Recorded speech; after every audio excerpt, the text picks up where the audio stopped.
भारत माता की गुढीपाडव्याच्या आणि नवीन वर्षाच्या आपल्या सर्वांना अतिशय मनपूर्वक शुभेच्छा।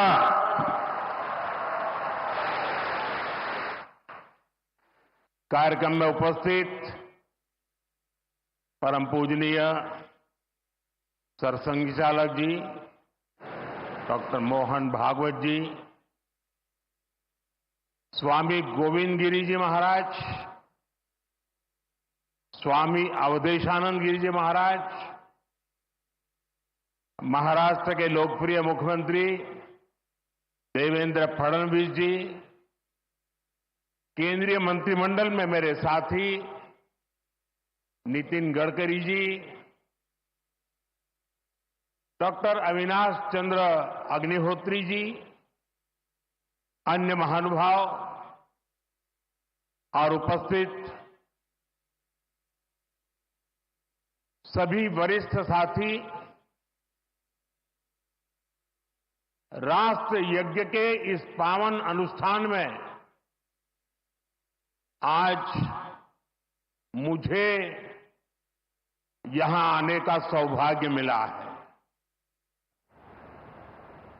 आज चैत्र शुक्ल प्रतिपदा का ये दिन बहुत विशेष है। आज से नवरात्रि का पवित्र पर्व शुरू हो रहा है। देश के अलग अलग कोनों में आज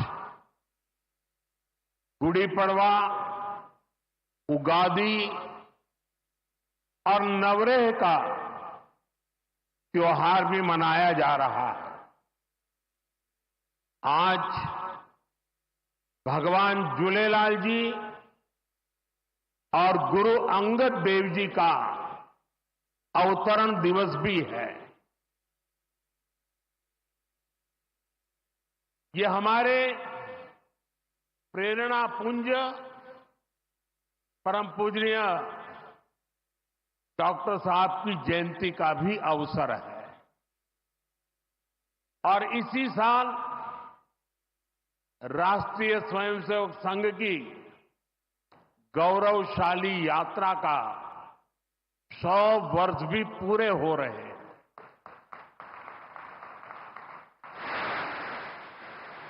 आज इस अवसर पर मुझे स्मृति मंदिर जाकर पूज्य डॉक्टर साहब और पूज्य गुरुजी को श्रद्धांजलि अर्पित करने का सौभाग्य मिला।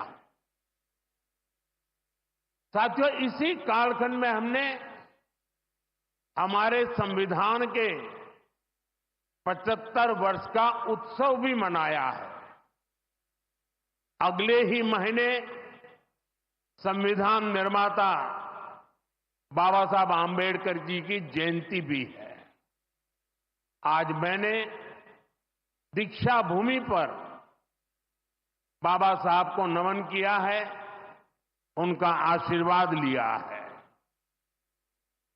मैं इन विभूतियों को नमन करते हुए देशवासियों को नवरात्रि और सभी पर्वों की बहुत बहुत बधाई देता हूं।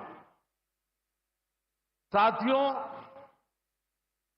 संघ सेवा के इस पवित्र तीर्थ नागपुर में आज हम एक पुण्य संकल्प के विस्तार के साक्षी बन रहे हैं। अभी हमने माधव नेत्रालय के कुल गीत में सुना, अध्यात्म, ज्ञान, गौरव, गुरुता का ये अद्भुत विद्यालय, मानवता रत यह सेवा मंदिर, कण कण में देवालय। माधव नेत्रालय एक ऐसा संस्थान है जो अनेक दशकों से पूज्य गुरु जी के आदर्शों पर लाखों लोगों की सेवा कर रहा है।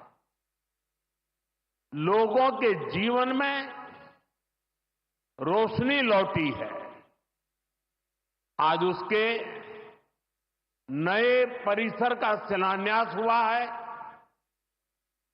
अब इस नए परिसर के बाद इन सेवा कार्यों को और ज्यादा गति मिलेगी। इससे हजारों नए लोगों के जीवन में प्रकाश फैलेगा, उनके जीवन का अंधकार भी दूर होगा। मैं इस सेवा कार्य के लिए माधव नेत्रालय से जुड़े सभी लोगों को उनके कार्य की, उनके सेवा भाव की सराहना करता हूं और मेरी तरफ से अनेक अनेक शुभकामनाएं देता हूं। साथियों, लाल किले से मैंने सबके प्रयास की बात कही थी। आज स्वास्थ्य के क्षेत्र में देश जिस तरह काम कर रहा है, माधव नेत्रालय उन प्रयासों को बढ़ा रहा है। देश के सभी नागरिकों को बेहतर स्वास्थ्य सुविधाएं मिले, यह हमारी प्राथमिकता है। देश में गरीब से गरीब को भी अच्छे से अच्छा इलाज मिले। कोई भी देशवासी जीवन जीने की गरिमा से वंचित न रहे। अपना जीवन देश के लिए दे चुके बुजुर्गों को इलाज की चिंता उनको सताती न रहे, उस परिस्थिति में उनको जीना न पड़े। और ये सरकार की नीति है। और इसलिए आयुष्मान भारत के कारण आज करोड़ों लोगों को मुफ्त इलाज की सुविधा मिल रही है। हजारों जन औषधि केंद्र देश के गरीबों को, मध्यम वर्गीय परिवारों को सस्ती दवाएं दे रहे हैं। इन दिनों देश में करीब 1,000 डायलिसिस सेंटर जो मुफ्त में डायलिसिस की सेवा का एक यज्ञ चला रहे हैं। इससे देशवासियों के हजारों करोड़ रुपए बच रहे हैं, उनको स्वास्थ्य लाभ हो रहा है।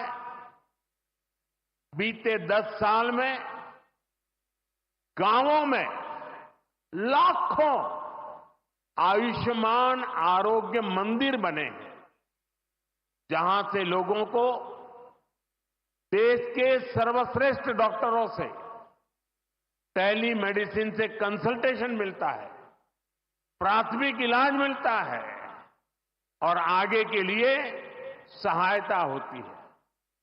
उन्हें रोगों की जांच के लिए सैकड़ों किलोमीटर दूर नहीं जाना पड़ रहा।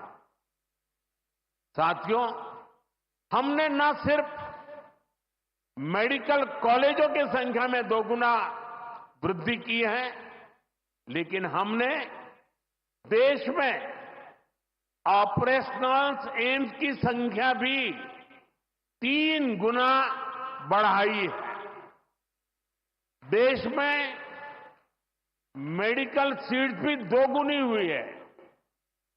प्रयास यही है कि आने वाले समय में लोगों की सेवा के लिए ज्यादा से ज्यादा डॉक्टर्स और अच्छे डॉक्टर्स उपलब्ध हो। एक बहुत बड़ा साहसिक निर्णय हमने किया। आजादी के बाद पहली बार हुआ, इस देश का गरीब का बच्चा भी डॉक्टर बन सके, उसके सपने पूरे हो सके। इसलिए विद्यार्थियों को अपनी मातृभाषा में डॉक्टर बनने की सुविधा हमने उपलब्ध कराई। आधुनिक चिकित्सा विज्ञान से जुड़े इन प्रयासों के साथ ही देश अपने पारंपरिक ज्ञान को भी आगे बढ़ा रहा है। हमारे योग और आयुर्वेद, इन्हें भी आज पूरे विश्व में नई पहचान मिली है। भारत का सम्मान बढ़ रहा है। साथियों, किसी भी राष्ट्र का अस्तित्व पीढ़ी दर पीढ़ी उसकी संस्कृति के विस्तार, उस राष्ट्र की चेतना के विस्तार पर निर्भर करता है। हम अपने देश का इतिहास देखें तो सैकड़ों वर्षों की गुलामी, इतने आक्रमण, भारत की सामाजिक संरचना को मिटाने की इतनी क्रूर कोशिशें, लेकिन भारत की चेतना कभी समाप्त नहीं हुई। उसकी लौ जलती रही। ये कैसे हुआ? क्योंकि कठिन से कठिन दौर में भी भारत में इस चेतना को जागरूक रखने वाले नए नए सामाजिक आंदोलन होते रहे। भक्ति आंदोलन उसका ये उदाहरण, जिससे हम सब भली भांति परिचित हैं। मध्यकाल के उस कठिन कालखंड में हमारे संतों ने भक्ति के विचारों से हमारी राष्ट्रीय चेतना को नई ऊर्जा दी। गुरु नानक देव, कबीरदास, तुलसीदास, सूरदास, हमारे यहां महाराष्ट्र में संत तुकाराम, संत एकनाथ, संत नामदेव, संत ज्ञानेश्वर, ऐसे कितने ही संतों ने हमारी इस राष्ट्रीय चेतना में अपने मौलिक विचारों से प्राण फूंके। इन आंदोलनों ने भेदभाव के फंदों को तोड़कर समाज को एकता के सूत्र में जोड़ा। इसी तरह स्वामी विवेकानंद जैसे महान संत भी हुए। उन्होंने निराशा में डूब रहे समाज को झकझोरा, उसे उसके स्वरूप की याद दिलाई, उसमें आत्मविश्वास का संचार किया और हमारी राष्ट्रीय चेतना को बुझने नहीं दिया। गुलामी के आखिरी दशकों में डॉक्टर साहब और गुरुजी जैसे महान व्यक्तित्वों ने इसे नई ऊर्जा देने का काम किया। आज हम देखते हैं राष्ट्रीय चेतना के संरक्षण और संवर्धन के लिए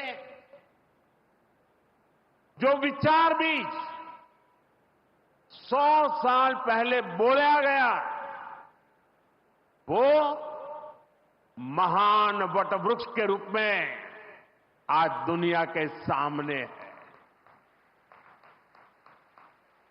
सिद्धांत और आदर्श इस वटवृक्ष को ऊंचाई देते हैं। लाखों करोड़ों स्वयंसेवक इसकी टहनी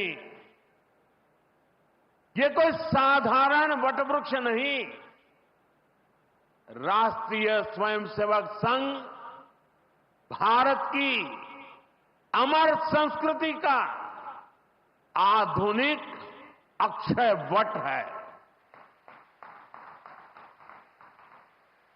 ये अक्षय वट आज भारतीय संस्कृति को, हमारे राष्ट्र की चेतना को निरंतर ऊर्जावान बना रहा है। साथियों, आज जब हम माधव नेत्रालय के नए परिसर का काम शुरू कर रहे हैं तो दृष्टि की बात स्वाभाविक है। हमारे जीवन में दृष्टि ही हमें दिशा देती है। इसलिए वेदों में भी कामना की गई है, पश्चिम शरदः शतम, अर्थात हम 100 वर्ष तक देखें। ये दृष्टि आंखों की यानी बाह्य दृष्टि भी होनी चाहिए और अंतः दृष्टि भी होनी चाहिए। जब अंतः दृष्टि की बात करते हैं तो विदर्भ के महान संत श्री गुलाबराव महाराज जी का स्मरण भी होना स्वाभाविक है। उन्हें प्रज्ञाचक्षु कहा जाता था। बहुत कम आयु में ही उनको आंखों से दिखाई देना बंद हो गया, लेकिन फिर भी उन्होंने अनेकों पुस्तकें लिखी थी। और अब कोई भी पूछ सकता है कि जब आंखों से दिखाई नहीं देता है तो उसके बावजूद भी कोई इतने ग्रंथ कैसे लिख सकता था? इसका उत्तर यह है कि उनके पास भले ही नेत्र नहीं थे, लेकिन दृष्टि थी। ये दृष्टि बोध से आती है, विवेक से प्रकट होती है। ये दृष्टि व्यक्ति के साथ ही समाज को भी बहुत शक्ति देती है।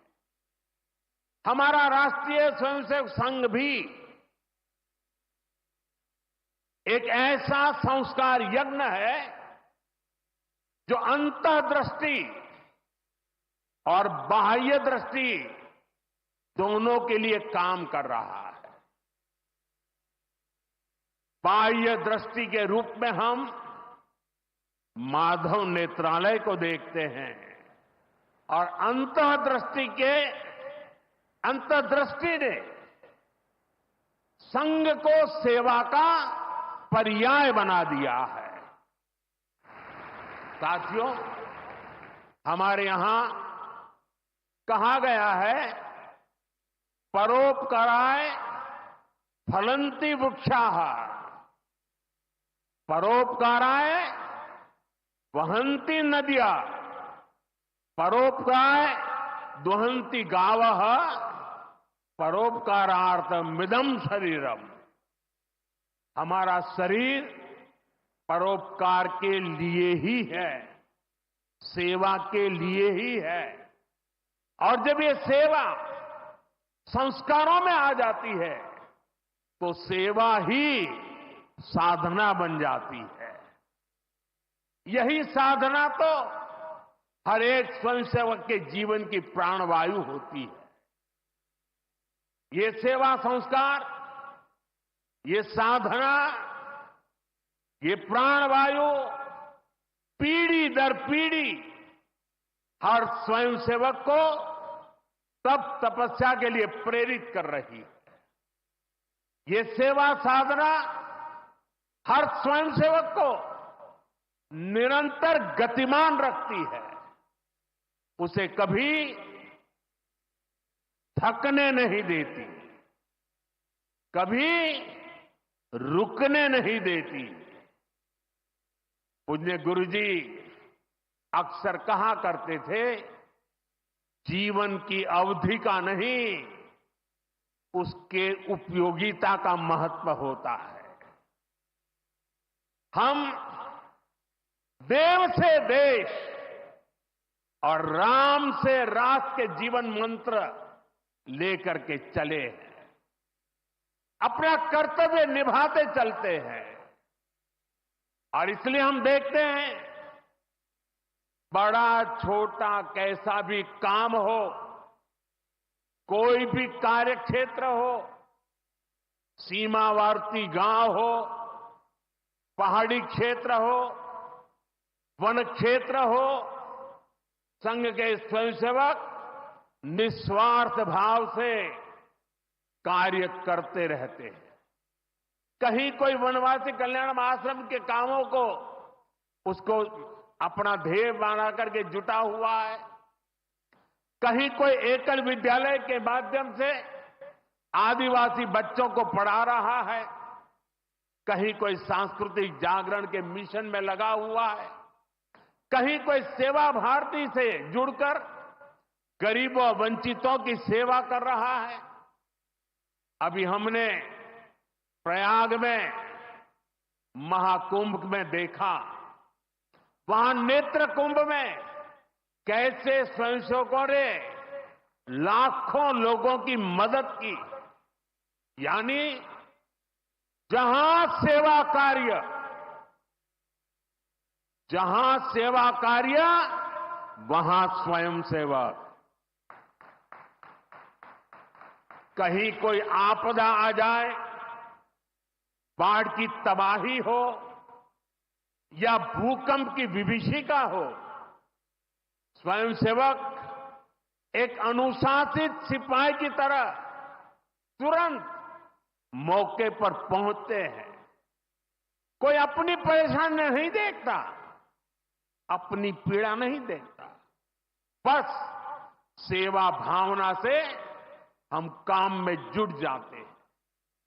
हमारे तो हृदय में बसा है, सेवा है अग्निकुंड समीधा सम हम चले, देह महासागर में सरित रूप हम मिले। साथियों, एक बार एक इंटरव्यू में परमपूज्य गुरुजी से पूछा गया कि वो संघ को सर्वव्यापी क्यों कहते हैं। गुरुजी का उत्तर बहुत ही प्रेरणादायी था। उन्होंने संघ की तुलना प्रकाश से की थी, उजाले से की थी। उन्होंने कहा कि प्रकाश सर्वव्यापी होता है, वो खुद ही अकेले सारे कार्य भले न करे, लेकिन अंधेरे को दूर करके वो दूसरों को कार्य करने का रास्ता दिखा देता है। गुरुजी की ये सीख हमारे लिए जीवन मंत्र है। हमें प्रकाश बनकर अंधेरा दूर करना है, बाधाएं मिटानी है, रास्ता बनाना है। उस भाव को हम जीवन भर सुनते रहें। हर कोई कम अधिक मात्रा में जीने का प्रयास करता रहा। मैं नहीं, तुम, अहम नहीं, वयम, इदम राष्ट्राय, इदम न मम। साथियों, जब प्रयासों के दौरान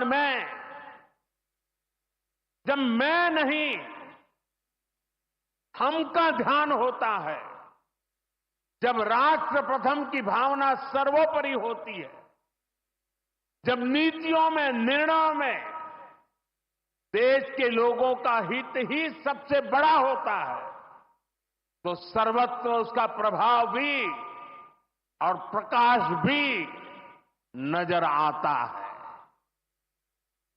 विकसित भारत के लिए सबसे जरूरी है कि हम उन बेड़ियों को तोड़े जिनमें देश उलझा हुआ था। आज हम देख रहे हैं भारत कैसे गुलामी की मानसिकता को छोड़कर आगे बढ़ रहा है। गुलामी की निशानियों को जिस हीन भावना में 70 वर्षों से डोया जा रहा था, उनकी जगह अब राष्ट्रीय गौरव के नए अध्याय लिखे जा रहे हैं। वो अंग्रेजी कानून जिन्हें भारत के लोगों को नीचा दिखाने के लिए बनाया गया था, देश ने उन्हें बदल दिया है। गुलामी की सोच से बनी दंड संहिता की जगह अब भारतीय न्याय संहिता लागू हुई है। हमारे लोकतंत्र के प्रांगण में अब राजपथ नहीं, कर्तव्य पथ है। हमारी नौसेना के ध्वज में भी गुलामी का चिन्ह छपा हुआ था, उसकी जगह अब नौसेना के ध्वज पर छत्रपति शिवाजी महाराज का प्रतीक लहरा रहा है। अंडमान के द्वीप जहां वीर सावरकर ने राष्ट्र के लिए यातनाएं सही, जहां नेताजी सुभाष बाबू ने आजादी का बिगुल फूंका, उन द्वीपों के नाम भी अब आजादी के नायकों की याद में रखे गए हैं। साथियों, वसुधैव कुटुंबकम का हमारा मंत्र आज विश्व के कोने कोने में पहुंच रहा है और दुनिया इसे हमारे कार्यों में भी देख रही है, महसूस कर रही है। जब कोविड जैसी महामारी आती है तो भारत विश्व को परिवार मानकर वैक्सीन उपलब्ध करवाता है। दुनिया में कहीं भी प्राकृतिक आपदा हो, भारत पूरे मनोयोग से सेवा के लिए खड़ा होता है।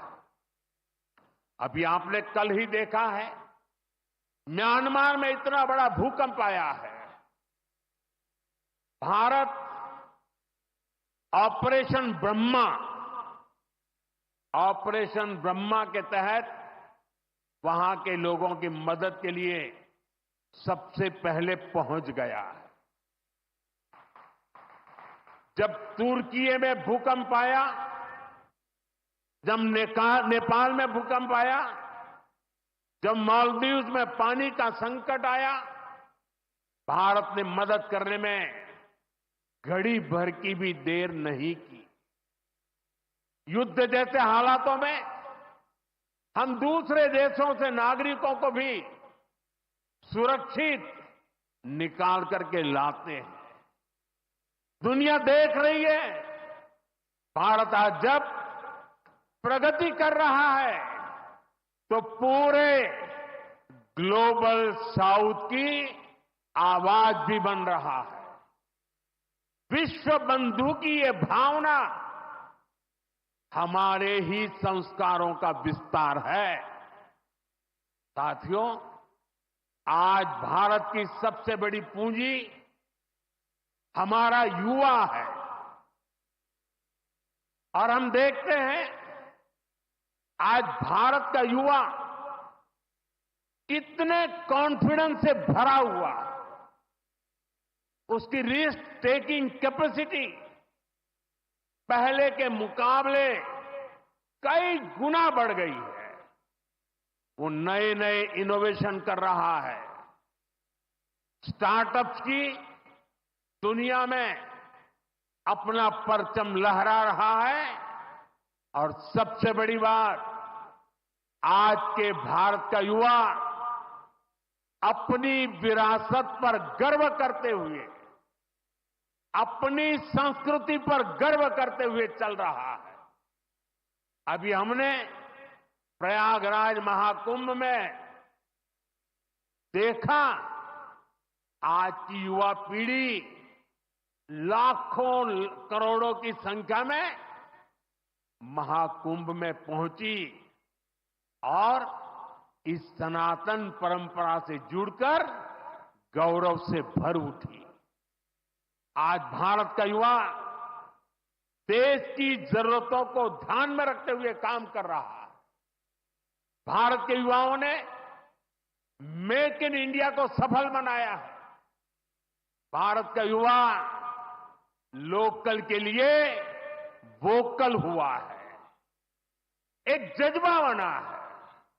हमें देश के लिए जीना है, देश के लिए कुछ करना है। खेल के मैदान से लेकर अंतरिक्ष की ऊंचाई तक राष्ट्र निर्माण की भावना से ओतप्रोत हमारे युवा आगे बढ़ रहे हैं, आगे चलते ही जा रहे हैं। यही युवा 2047 के जब आजादी के 100 साल होंगे,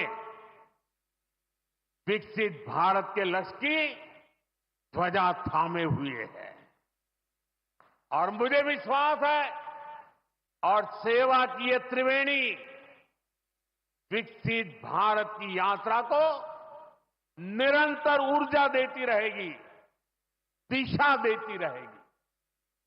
संघ का इतने वर्षों का परिश्रम फलीभूत हो रहा है।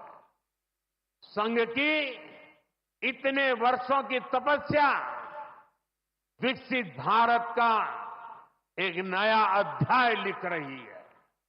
साथियों, जब संघ की स्थापना हुई तब भारत की हालत भी अलग थी और हालात भी अलग था।